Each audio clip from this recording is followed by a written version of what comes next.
अध्यक्ष महोदय, आपने इस प्रस्ताव पर बोलने के लिए मुझे आमंत्रित किया, इसलिए मैं तहे दिल से आपसे कृतज्ञता व्यक्त करता हूं। आपके इस निमंत्रण से मैं आश्चर्यचकित हुआ हूं। यह मुझे स्वीकार ही करना होगा। मुझे लग रहा था कि मेरे भी पहले 20-22 मेंबर इस पर अपने विचार रखने वाले हैं और मेरा नंबर भी आएगा तो कल ही आएगा, और मुझे अच्छा भी लगा होता, इसलिए कि आज मैं बगैर तैयारी के यहां उपस्थित हूं। ऐसे बेशकीमती अवसर और बहुमूल्य विषय पर मुझे अपना भाषण पूरा करना है। इसके अलावा आपने मुझे इसके लिए केवल 10 मिनट का समय दिया है। इतनी समय अवधि में मैं इस प्रस्ताव को कैसे न्याय दे पाऊंगा मुझे समझता नहीं। फिर भी इस विषय के परिप्रेक्ष्य में मुझे क्या लगता है, मैं कम से कम शब्दों में इसे रखने की कोशिश करूंगा। अध्यक्ष महोदय, कल से इस प्रस्ताव पर बहस जारी है।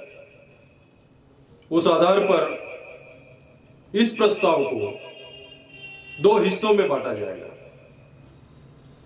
पहला हिस्सा जो विवादास्पद है और दूसरा हिस्सा जो अविवादित है। जो हिस्सा अविवादित है वो इस प्रस्ताव के 5 से 7 क्रमांक के परिच्छेद में ग्रंथित है। इस परिच्छेद में देश के भावी संविधान का उद्देश्य स्पष्ट है। यह प्रस्ताव पंडित जवाहरलाल नेहरू इन्होंने रखा है, और पंडित नेहरू एक जाने माने समाजवादी है। यह अविवादित हिस्सा है, फिर भी पंडित नेहरू जैसे प्रसिद्ध समाजवादी व्यक्ति ने यह प्रस्ताव रखा, जिससे मेरी घोर निराशा ही हुई है। इस प्रस्ताव के आगे भी वो बढ़ेंगे ऐसी मेरी अपेक्षा थी। इतिहास का छात्र होने के कारण यह प्रस्ताव कोई भी पढ़ लेता है तो सबसे पहले उसे फ्रांस की संविधान सभा में घोषित मानवीय अधिकारों के घोषणा पत्र का स्मरण होता है। मानवीय अधिकारों का एक घोषणा पत्र और उसमें ग्रंथित तत्व 450 साल बाद भी मानवीय मानसिकता का अभिन्न अंग बन चुकी है। मैं ऐसे कहना चाहता हूं कि यह तत्व विश्व भर के सुसंस्कृत राष्ट्रों के आधुनिक मानवीय मानसिकता का अभिन्न अंग हो चुकी है। तो अपना देश जो सनातन है, इस देश में बहुत बड़ा परिवर्तन हो चुका है। अपना देश पुरातन है, देश की सामाजिक संरचना परंपरागत है। ऐसे राष्ट्र में इन तत्वों को अस्वीकार करने वाला ढूंढकर भी नहीं मिलेगा। इसलिए इन तत्वों का फिर से उल्लेख करना मुझे अनुचित लगता है, इसलिए कि यह तत्व हमारे पवित्र विचारों का अधिष्ठान करके स्थापित हुए हैं। इसलिए उन्हें फिर से हमारी तत्व प्रणाली का हिस्सा करके घोषित करना अनावश्यक एवं अप्रस्तुत है। इस प्रस्ताव में मुझे कुछ कमियां नजर आ रही है। मुझे ऐसा लगता है कि इस प्रस्ताव में कुछ अधिकारों की घोषणा की गई है, फिर भी उनकी सुरक्षा के हेतु कोई ठोस उपाय योजनाओं के बगैर अधिकारों का कोई मोल नहीं होता। क्योंकि जब लोगों के अधिकारों का हनन होता है तब केवल प्रावधानों के आधार पर उसके खिलाफ कोई न्याय नहीं मांग सकता। इतना ही नहीं, लोगों के जीवित, वित्त और स्वतंत्रता के अपहरण कानून प्रक्रिया के सिवा करना आसान नहीं। इसके अलावा इस प्रस्ताव में सर्वमान्य उपाय योजनाओं का उल्लेख नहीं है। इन मूलभूत अधिकारों को कानून एवं नीति तत्वों के अधीन किया गया है। और कानून यानी क्या, नीति तत्व यानी क्या, तो उस समय सरकार ठहराएगी वो कानून, सरकार ठहराएगी वो नीति मूल्य। और ये बात तत्कालीन सरकार या प्रशासन के स्वाधीन की गई तो एक प्रशासन एक समय में एक धारणा को मान्यता देगा, तो दूसरा प्रशासन दूसरी धारणा को मान्यता देगा। और ऐसे में इन मूलभूत अधिकारों की स्थिति क्या होगी ये कोई नहीं बता पाएगा। अध्यक्ष महोदय, कुछ प्रावधान आर्थिक, सामाजिक एवं राजकीय न्याय के परिप्रेक्ष्य में है। अगर इस प्रस्ताव के पीछे सत्य एवं ईमान होगा और यह तत्व इस प्रस्ताव के साथ होंगे, इसमें मुझे कोई संदेह नहीं।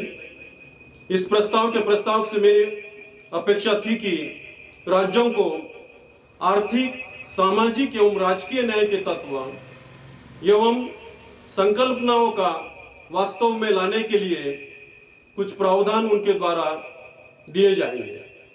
इसलिए मुझे अपेक्षा थी कि इस देश में सामाजिक एवं आर्थिक न्याय की प्रतिष्ठापना के लिए एग्रीकल्चर एवं उद्योगों का राष्ट्रीयकरण किया जाएगा, ऐसा खुले तौर पर इसमें उल्लेख किया जाएगा। भावी सरकार इस देश में सामाजिक, आर्थिक एवं राजकीय न्याय की प्रतिष्ठापना करना चाहती है, किंतु इस देश की अर्थव्यवस्था समाजवादी व्यवस्था नहीं रहेगी। तब तक ये सरकार क्या करेगी ये मैं नहीं जानता। फिर भी इस प्रस्ताव के प्रावधानों के उद्घोषों को मेरा कोई निजी विरोध नहीं है, फिर भी इस प्रस्ताव ने मेरी निराशा की है। गहरे परीक्षण के पश्चात मुझे कहना था, मैंने कह दिया। अब यह विषय मैं यहीं पर समाप्त करता हूं। अभी मैं प्रस्ताव के प्रथम हिस्से की ओर मुड़ता हूं। इस हिस्से में प्रस्ताव के प्रथम 4 परिच्छेद सम्मिलित हैं। मैं पहले ही कह चुका हूं, सभागार में इस प्रस्ताव पर जो बहस हुई ये विवाद का हिस्सा बन चुका है।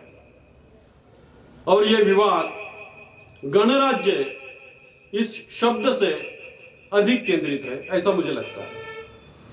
4थे परिच्छेद में ग्रंथित सार्वभौमत्व लोगों से हासिल होगा, इस वाक्य से केंद्रित हुआ है।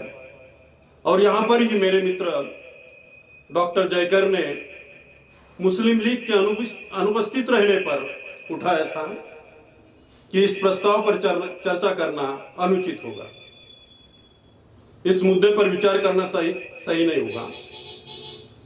और महोदय, मैं विश्वास दिलाना चाहता हूं कि इस महान देश के भावी सामाजिक, राजकीय एवं आर्थिक ढांचे को अंतिम रूप देने वाली भावी उत्क्रांति के परिप्रेक्ष्य में मेरे मन में कोई संदेह नहीं है। मैं जानता हूं कि हम सब राजकीय, आर्थिक एवं सामाजिक दृष्टि से बटे हुए हैं। हम सब युद्धस्थ प्रतिस्पर्धी गुटों में विभाजित है। और मैं ऐसा भी कहूंगा कि मैं भी किसी प्रतिस्पर्धी गुट का एक नेता हूं। किंतु महोदय, इतना सब कुछ होने के बावजूद भी अगर समय और स्थिति दोनों भी अनुकूल रही तो मेरा दृढ़ विश्वास है, और मैं दृढ़ विश्वास के साथ कहता हूं कि दुनिया की कोई भी ताकत हमारे राष्ट्र को एकात्म होने से रोक नहीं सकती। हमारी सभी जाति, पंथ के साथ किसी भी रूप में हम एक संघ लोग हैं, इस बारे में मुझे कोई संदेह नहीं। भारत के विभाजन के लिए मुस्लिम लीग ने आंदोलन खड़ा किया, ऐसा सुनने में आया है। मैं इस बारे में जरा भी संकोच नहीं करूंगा। ऐसा होगा, फिर भी मैं कहूंगा कि एक दिन ऐसा आएगा उन्हें सत्य के दर्शन अवश्य होंगे। वे सच्चाई से अवगत होंगे और सोचेंगे कि एकात्म अखंड भारत ही उनके लिए अधिक लाभदायी है। अंतिम ध्येय के परिप्रेक्ष्य में मैं कहूंगा कि किसी के भी मन में किसी प्रकार का डर या संदेह नहीं होना चाहिए। हमारी समस्या अंतिम भविष्य के परिप्रेक्ष्य में नहीं होनी चाहिए। विविधता से युक्त इस समाज को सभी को समान निर्णय के प्रति, ध्येय के प्रति कैसे लेकर जाना है, यह हमारी सही समस्या है। विविधताओं से युक्त एक समाज एकात्मता की ओर कैसे बढ़ेगा, यह हमारी समस्या है। अंतिम ध्येय हमारी समस्या नहीं। इस ध्येय की ओर बढ़ने के लिए प्रारंभ कैसे करें, यह हमारी प्रमुख समस्या है। सम्माननीय अध्यक्ष महोदय, अगर हमें लगता है कि स्वेच्छा से हम एक दूसरे के दोस्त हो, इस रास्ते पर इस देश की हर एक पार्टी या अन्य घटक या पक्ष चलना चाहिए, और जो लोग इस रास्ते पर चलना नहीं चाहते, उनमें जो पूर्वग्रह है, उन्हें सहूलियत मिलनी चाहिए, ऐसी मेरी गुजारिश है। मेरी आपसे विनम्र अपील है, सभी घोषणाओं को थोड़ी देर के लिए अलग रखकर जो शब्द लोगों को डराते हैं, उन शब्दों को दूर रखें। विरोध करने वालों को भी विश्वास में लेकर उन्हें आमंत्रित करें और एकात्म अखंड भारत के मार्ग पर चलने के लिए उन्हें बाध्य करें।